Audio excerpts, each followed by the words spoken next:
I would now like to turn to introducing our honorable chief guest this evening, Minister Piyush Goyal. As you've heard, he's one of the sharpest technocrat ministers I know in this government. He obviously has a brilliant mind. He's an All India second rank holder in chartered accountancy and a second rank holder in law from Mumbai University. An absolutely lethal combination.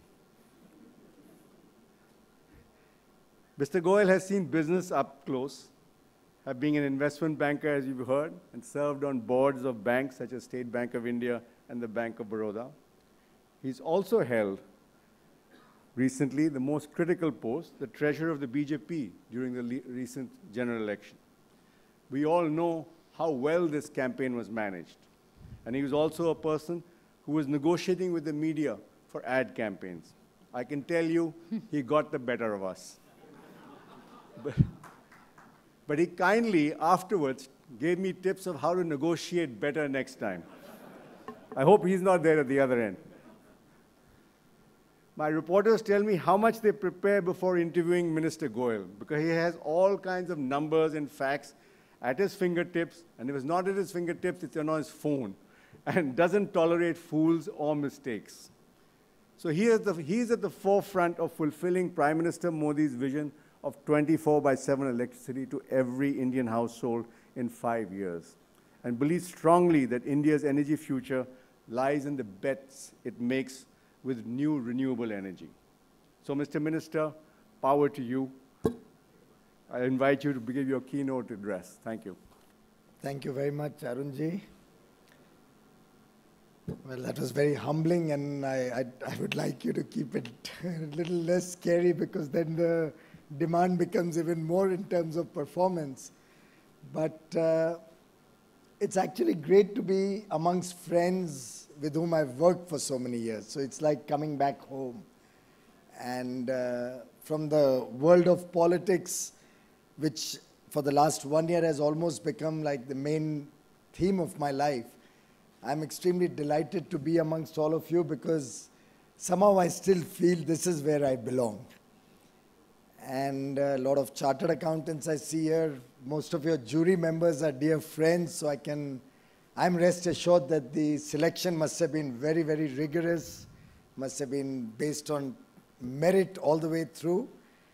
And I can only compliment the jury for a job well done, and for the victors for a very well-deserved award that you shall be receiving very shortly. My compliments to all of you, your teams back home in your companies, and the fact that India Today Group, and in that respect I admire Arun Puriji for giving respect to a community which usually stays behind the curtain. I have not come across any other parallel of an award which recognizes the CFO of a company. We have usually been castigated more for problems. I have not come across too many occasions where CFOs have got the kind of respect that, sir, you are giving to this community. And I thank you very much on behalf of all of us present in this room for doing this honor.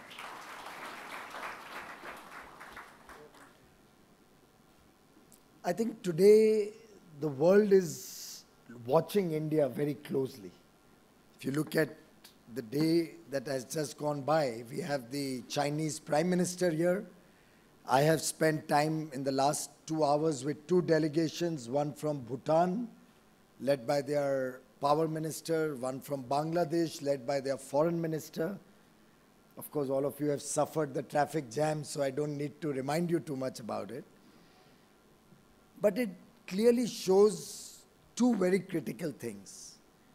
The world is looking up to India for leadership as we move to the next stage of cooperation and sustainable growth in the world, in the economy of the world, and is also recognizing the power of India as probably the biggest market today, where the opportunities are immense.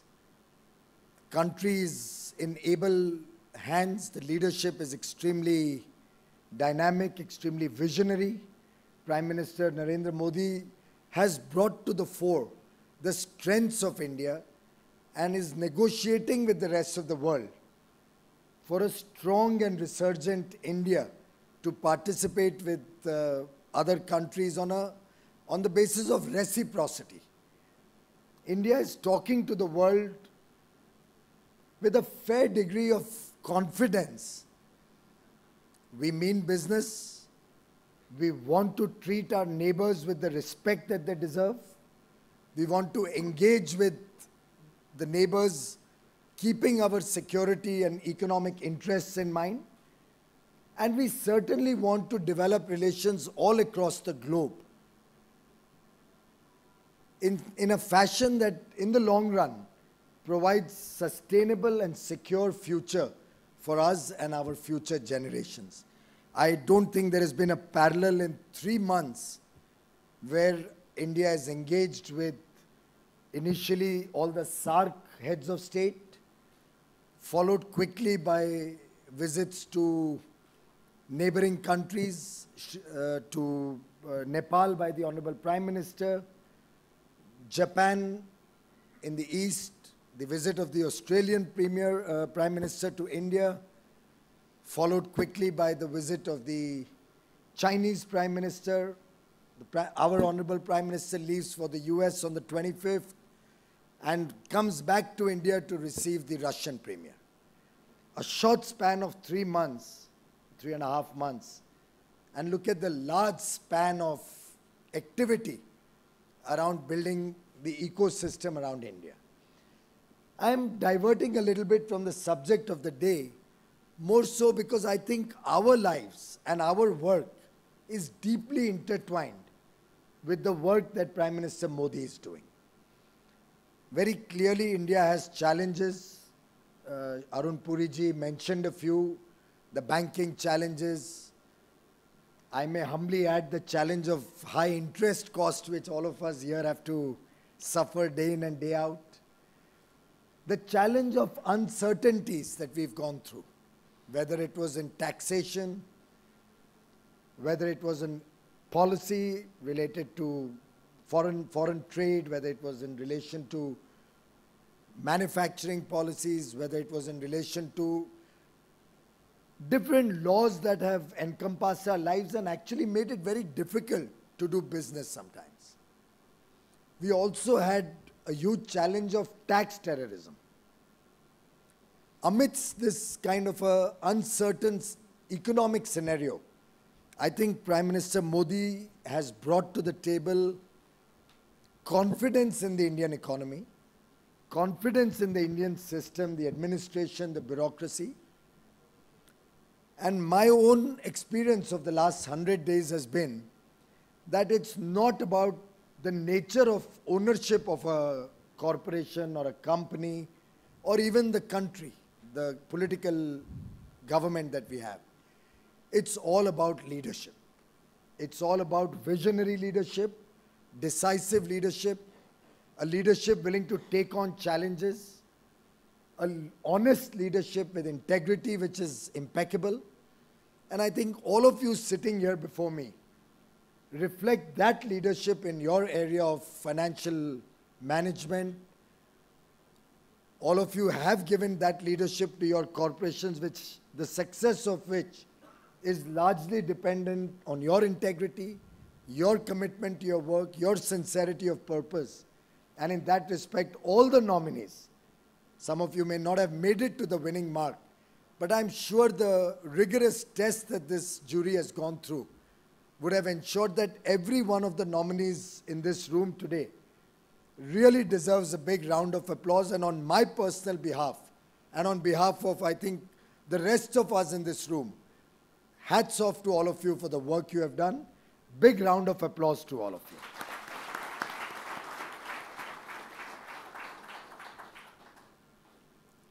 In my own work as a minister in the first few days, I've tried to superimpose my experience from the finance field into the working of the government.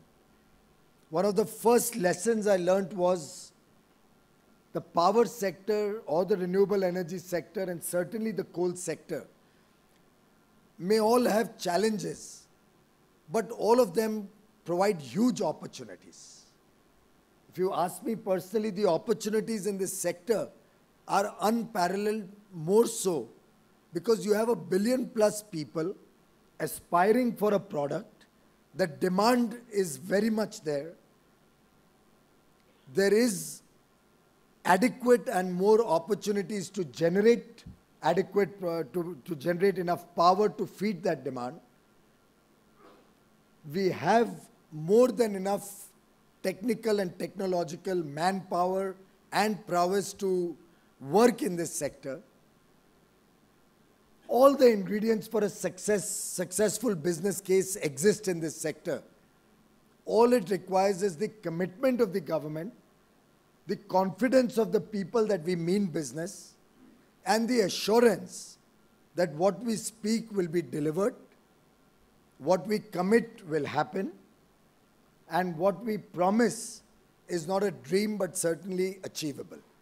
And our whole effort in the last 100 days has been to understand the maze that we have inherited, take it to the next level of actionable plans, fundable plans, doable plans, and then map out a future of how we'll achieve it in the next 5 years. If you ask me, I don't see the challenge as unsurmountable. The initial assessment I've made is there are 3 critical areas which are going to determine the success of this sector. We'll have to sort out the fuel problem. We'll have to address the problem of transmission and distribution so that power reaches seamlessly to different regions in the country. And we'll have to look at the long-term energy security of this country. We can't create an ecosystem which is so largely dependent on imports that in the years to come we could suddenly be faced with a crisis. I had it in the first few days. I mean, I just took charge and we had a major crisis in Delhi. We had a crisis in coal production not being able to meet up with the requirements of generating capacity. We had a crisis of the delayed and now to some extent partially failed monsoon, which led to a severe drop in the hydro power generated in the country. And amidst those challenges, I think I was able to learn the lessons that this sector has. The Delhi story taught me the importance of transmission and distribution, which we have to address in the months to come and the years to come.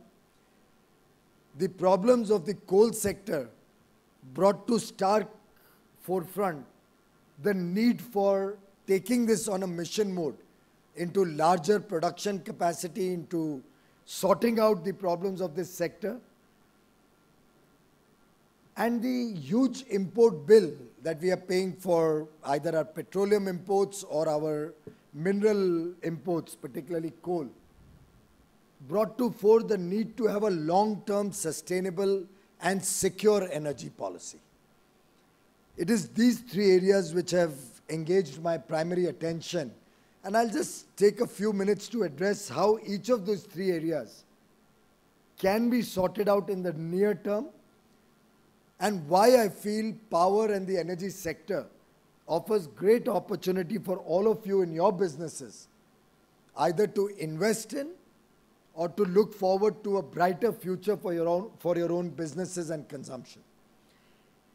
In the transmission and distribution space, we need to focus on 2 particular areas. One is the long distance interstate transmission lines, so that the south, the east and the northeast, and a little bit of the north, particularly Jammu Kashmir, can be adequately mapped and covered with transmission facilities. It's something which we have taken up with great alacrity. We see the importance of that. And I'm quite sure that in the next 2 or 3 years, you will see investments of probably upward of $50 or $60 billion only in the transmission sector. Along with that, we have a very peculiar problem of huge T&D losses. The transmission distribution losses coupled with power theft has to be addressed. And I'm seeing smart meters as the way forward. But we clearly need to sort out the economics of that. Smart meters are even today quite expensive. We need to look at scaled down versions which can be improvised in a modular fashion in the next few years.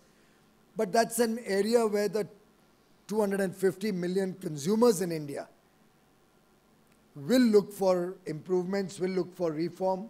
We need to have smart meters which can have a huge impact on cutting down the power theft in the country and also in bringing in more honesty in the entire value chain of distribution. The coal sector is something probably even more difficult in the short run, particularly given that 218 of the coal mines or coal blocks are right now under a judicial process. I would not like to politicize this sector and go into the history, but I'm very eagerly looking forward to next week when we shall hopefully see some finality to this process.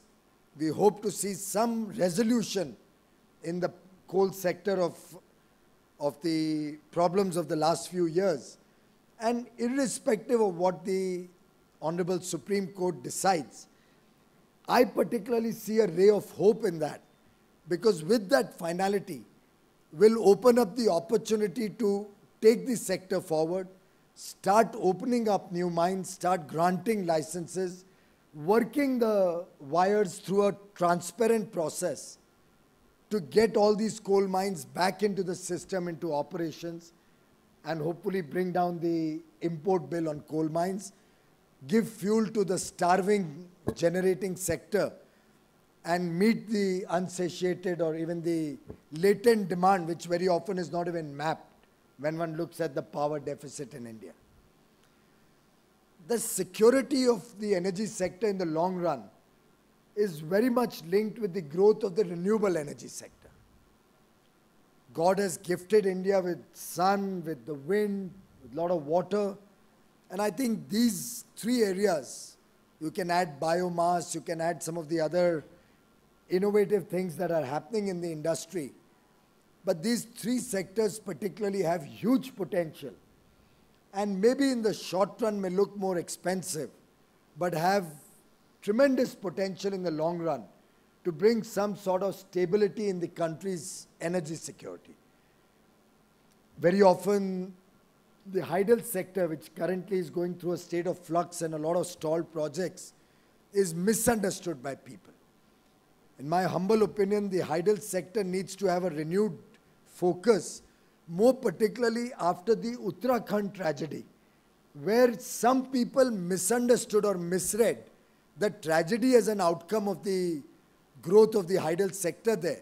But on a deeper analysis and study, I found that it's actually the Tehri Dam and the hydroelectric power station at Tehri which stopped the inflow of water coming down to the valley where Dev Prayag and Rishikesh and Hardwar are situated, and actually saved these three cities from getting totally annihilated. Was it not for the Tehri Dam, these three very important religious centers with which a lot of history and culture and heritage of the country are associated would probably not exist today. And you can imagine the amount of damage it could have caused to human life and property. It was the Tehri Dam which stopped the flow of water on the Bhagirathi and reduced the total flow of water coming into these three small towns or small cities, and saved large-scale destruction of life and property. Similarly, you have wind energy which has a potential which could easily cross 50 gigawatts in the next 4 or 5 years. Erstwhile actions of the government had almost brought that sector to a standstill when about 2.5 years ago accelerated depreciation benefit was withdrawn under a misguided notion that something very great was being given to that sector. It didn't take very much of persuasion to the Honorable Finance Minister to explain to him that the accelerated depreciation benefit only comes in after the investment is made.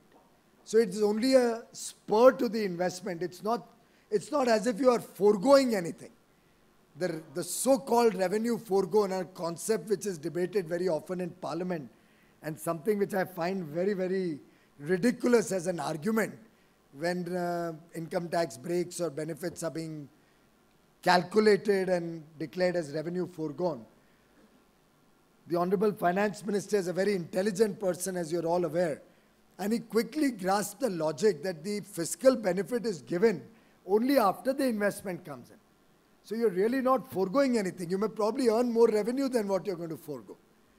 He reinstated accelerated depreciation in the wind sector, and I can see in the next 2 or 3 years a great traction and improvement in the setting up of new projects.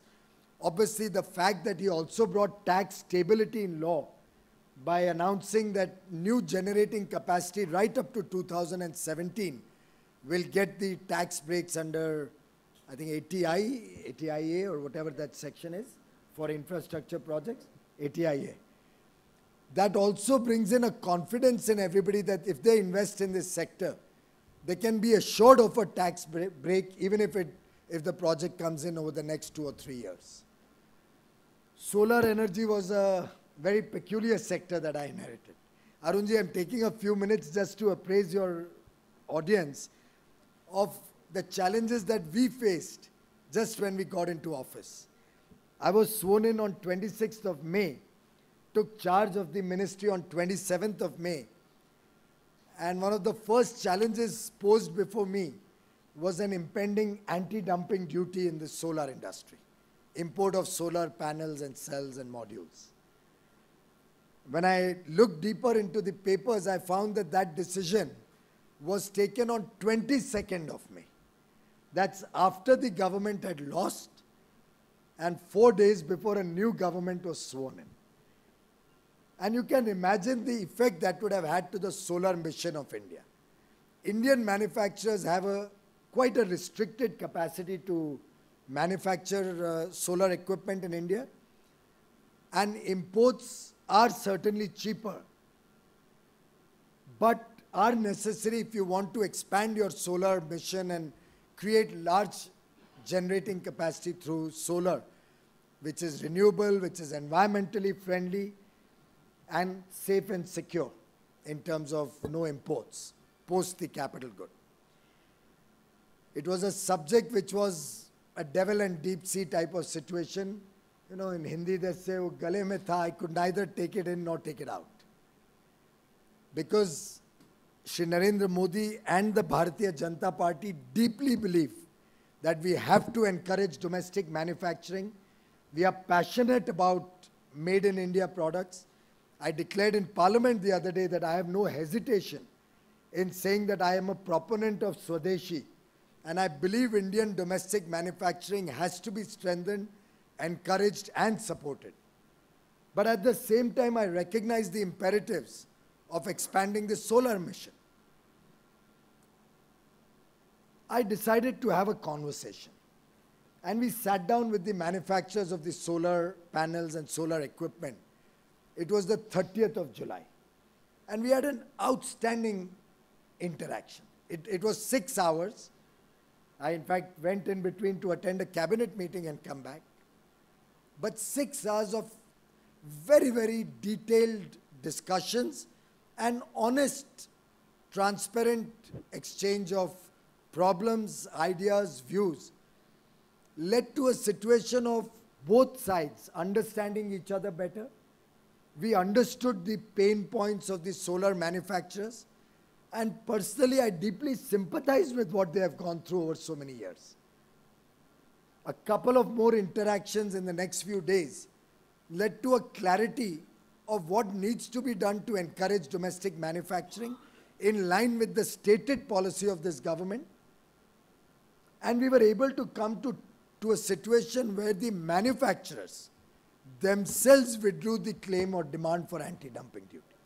I don't know if any of you are aware of any similar parallel anywhere in the world, where after the Commerce Ministry has adjudicated that an anti-dumping duty should be imposed, the manufacturers realized how in the long run it is in their interest to see a flourishing growth in the sector, how it is in their interest to see an expansion of the market so that they can bring in best of class technology, how they can bring in better investments into the sector, how they can expand their manufacturing capabilities to bring in economies of scale. I have certain duties to perform which I stand committed to, and I've committed myself to that on the floor of the parliament. And it's a win-win situation.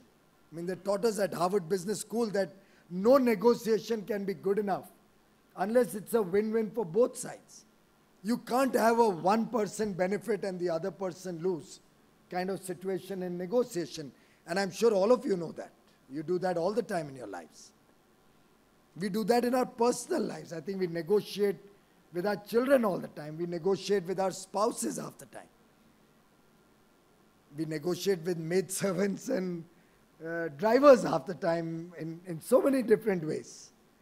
So it was only a question of understanding the pain points that the industry was going through and sorting it out. And I'm immensely pleased to tell you that I found such a responsive and supportive environment from the Indian manufacturers, which led to a situation where now you will see Indian manufacturing flourish. You will see the solar mission take rapid strides in the years to come, strengthen India's energy security. And I visualize 2 years, 2.5 years from now, I visualize the exporters of these panels or solar equipment from other countries coming and asking me for protection. Because I'm confident in the capacity of Indian manufacturers to beat anybody in the world. And that's the approach of this government. That is the commitment of this government to Indian companies, to Indian manufacturers.